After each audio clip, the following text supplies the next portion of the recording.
Inalong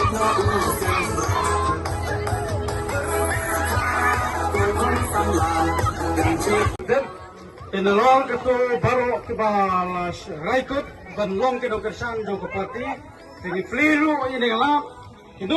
bakwa aban penrung dekat kumki dekat bakura jo kepati ini pedian subai fi tehandi dan ke form se sim nangi kindan ke volunteer pat se pendap